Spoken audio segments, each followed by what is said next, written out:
There are AI posers everywhere these days. Here's why and why you need to learn how to spot them. Welcome to Dave Linthicum is Not AI. I'm Dave, an AI SME and an AI skeptic, looking at AI with a balanced perspective. Let's get started.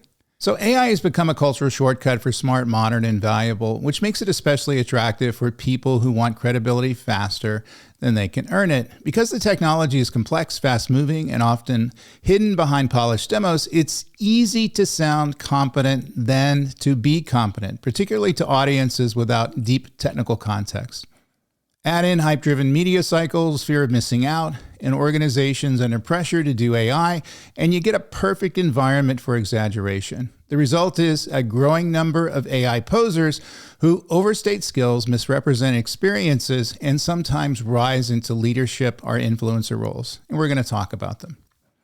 So the reason I made this video is just the number of people out there who are, quote unquote AI experts that are, contacting me every day.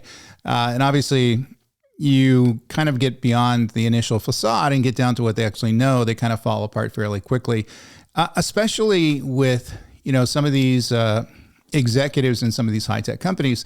The PR teams will promote them as, people who are drop-dead experts in AI and agentic-based systems, generative AI, things like that.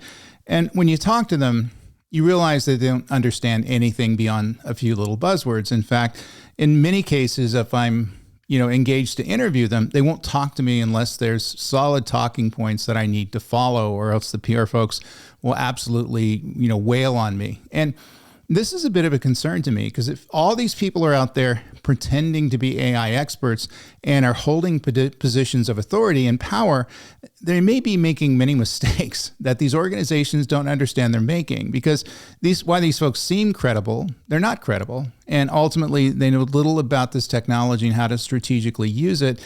And I think many companies, very much like some of the technologies of the past, service-oriented architecture, cloud computing, are going to make legitimate mistakes because they're listening to the wrong executives. So AI is status right now. So people inflate their experience, develop credibility, and accelerate career growth. People have a tendency to memorize buzzwords and memorize a few key talking points, but don't understand the technology in context, and especially in context of the business. That's fairly dangerous because, in essence, if they seem to be credible, people are going to put a lot of credibility into what they say. And in many cases, they may be leading you in the wrong direction. So what's key here is that most audiences are not technically savvy, so they can't verify AI claims. So fluent people who are fluent in jargon and confident delivery often substitute for demonstrated understanding of the technology. So again, the talking point stuff. You can have an executive who will stand up in front of an audience of 5,000 people and are going through a series of talking points and going through a rehearsed script. And while they may sound credible, they don't have any knowledge and context behind that credibility, or the facade of credibility. And therefore, people follow what they say because most people don't have the knowledge to understand if they're credible or not, and end up making mistakes by following them off a cliff in many instances.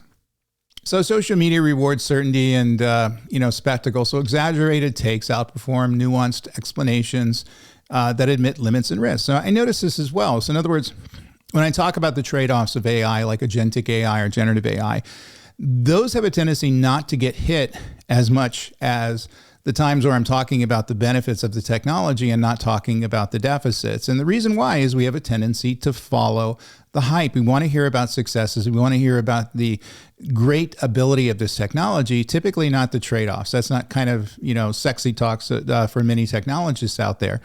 And also the work behind it, the stepwise things you need to do to build the damn things. People have a tendency not to want to listen to that, but do want to listen to the exaggerated outcomes. And maybe that's just human nature, but I've noticed that. So companies want the optics of AI transformation.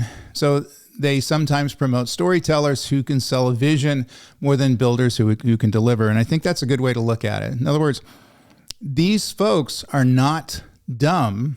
They're typically very smart people, and they definitely understand how to communicate. They're great storytellers. They're able to spin something. They're able to talk with a lot of credibility.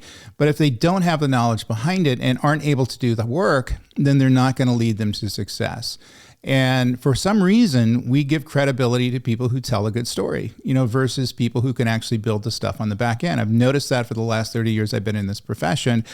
Folks who communicate well are able to, get into the hyperbole zone, use the talking points and buzzwords everybody wants to hear, are the ones that are the ones that are getting listened to.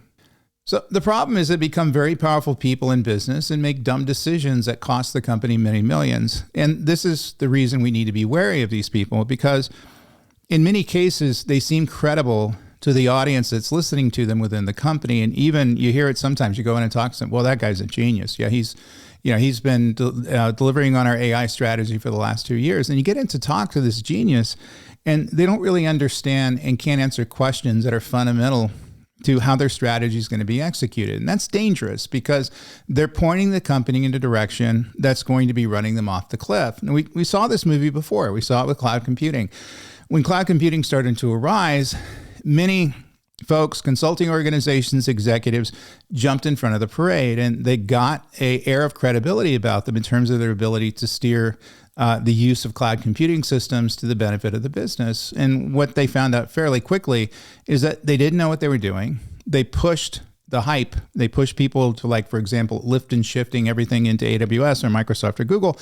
And the company ended up with a cloud bill that was 3 to 4 times what they thought it was going to be, just because they listened to this person, didn't understand the deficits of doing that kind of work. So I think it's time we call out this issue and drive better qualifications and make sure the people driving your AI strategy are going to make good decisions. I'm not saying there should be some sort of a certification test. I'm not saying we, out these people as dumb, because typically they're not dumb. They just don't know what they're talking about and really kind of,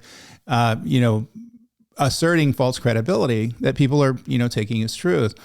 But we need to understand what they know and what they don't know. And we need to understand how they should be making decisions, including engaging other folks, people who know the upsides and downsides of using this technology, knowing how to build this stuff to make sure they don't make mistakes. And I played that role many times in my executive career. I was paired with somebody who was a good storyteller. And I was there to, direct what they could do. Obviously, told them about the realities of the technology. If you're saying this, that's probably not true. If you're saying this, it probably is true, but it's going to cost too much money.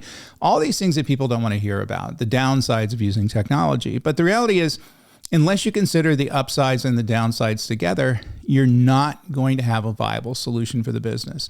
And eventually you're going to push the business off a cliff. My fear is with AI, these things cost 10 to 20 times out of traditional systems.